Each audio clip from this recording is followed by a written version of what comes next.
And now, for the grand finale of our Around the World review, we take you down to the farm with our star, Miss Adelie, and the Hotbox Farmerettes.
Joey built more.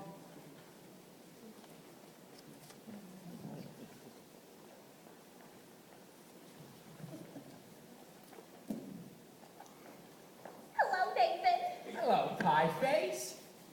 How are you, handsome? You're fine. What have you got there? A book.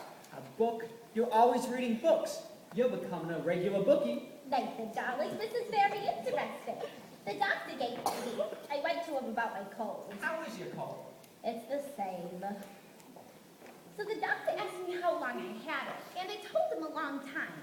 And I said I thought it was on account of my dancing with hardly any clothes on, which is what I usually wear. So he said to read this book because he said it might be due to psychology. You haven't got that, have you? Nathan, this is the psychology that tells you why girls do certain kinds of things. Oh. And would it tell you what type of doll would go for a certain guy if you didn't think she would do so? What do you mean? I'm just for instance. There are certain dolls you can almost bet they won't go for certain guys. Nathan, no matter how terrible a fella seems, you can never be sure some girl won't go for him. Take us. Nathan, darling, starting with next week, I'm gonna get a raise. So I wondered with what I'd be making, what would you think? Maybe we could finally get married. Well, of course we're going to, sooner or later. I know, Nathan. But I'm starting to worry about Mother. Your mother? What about your mother? Well, Nathan, this is something I never told you before, but my mother back in Rhode Island, she thinks we're married already. Why would she think a thing like that? I couldn't be engaged for 14 years, could I? People don't do that in Rhode Island. They all get married. Then why is it such a small state? Anyways, I wrote her I was married. You did, huh? Uh-huh. And then after about 2 years, What, after about 2 years? we had a baby. You told your mother we had a baby? I had to, Nathan. Mother wouldn't have understood if we hadn't. What type baby was it? It was a boy. I named him after you, Nathan. Thank you. You're welcome. And, where's Nathan Jr. supposed to be now? He's in boarding school. I wrote about him on the football game last Saturday. I wish I had a bet on it. But Nathan? That's not all, Nathan. Don't tell me he has a little sister. All those years, Nathan. Mother believes in big families. Well, just give me a grand total. 5. Your mother must be a glutton for punishment. Anyways, Nathan, now we're finally getting married and it won't be a lie anymore. Adelaide, how could you do such a thing, huh? To a nice old broad like your mother? But Nathan, you don't even know my mother. Well, I'll meet her. And what'll I tell her? What'll I tell her I did with these 5 kids? Trade them to the Phillies or something? What are we going to do? We could get married. But marriage ain't something you jump into like it was a kettle of fish. We ain't ready. I'm ready, Nathan. What do you think I got in this box? Nathan, what do you think I got in this box? Sally's wedding shop. I can't guess. It's a wedding bell. I've had it for 3 years. I won't show it to you because it's bad luck. Would you like to see it? It's bad luck. So you see, Nathan, darling, I got the veil. All we need now is a license and a blood test. What? Blood test. It's a law. What a city. First they close my crap game, then they open my veins. Nathan, you're not planning to run the crap game again. Adelaide, how could you think such a thing? Oh, why do you think I give up the crap game, huh? It's because I love you, and I want us two to be the happiest married couple ever. Has anyone seen an earring out here? I don't think so. You. I'm all dated up tomorrow with Society Max, and he breaks it on account of your dopey crap game. Honestly, Emily, I pity you. Oh, here it is. Oh, look at me, Adelaide, I'm down on my knees. Oh, get up. It reminds me of your crap game. Look, you're getting yourself upset. You and I are going to be all right. After all, we love each other and we're going to get married. I don't believe you anymore. But it's true. You'll feel better tomorrow. Come on, cheer up, honey. Let's see that old smile. That's my girl. See you tomorrow.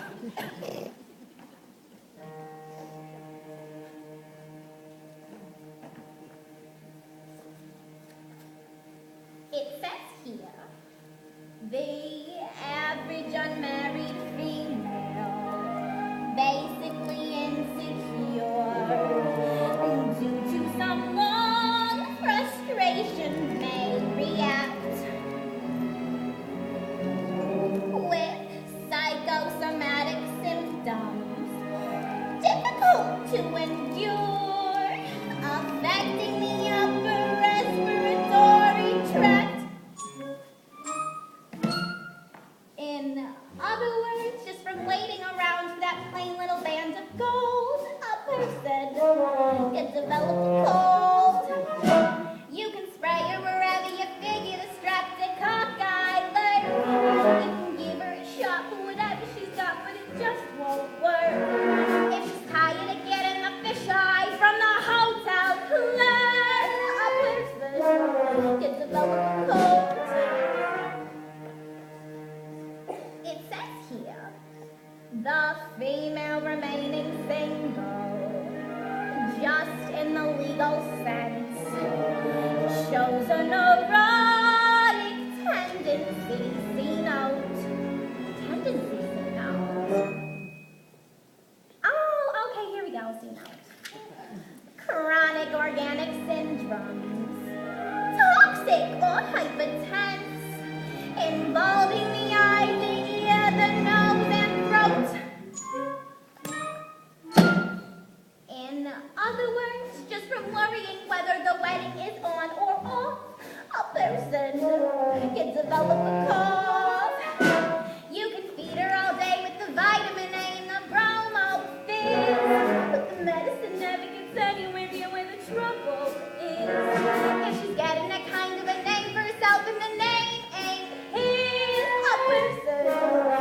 bells are calling.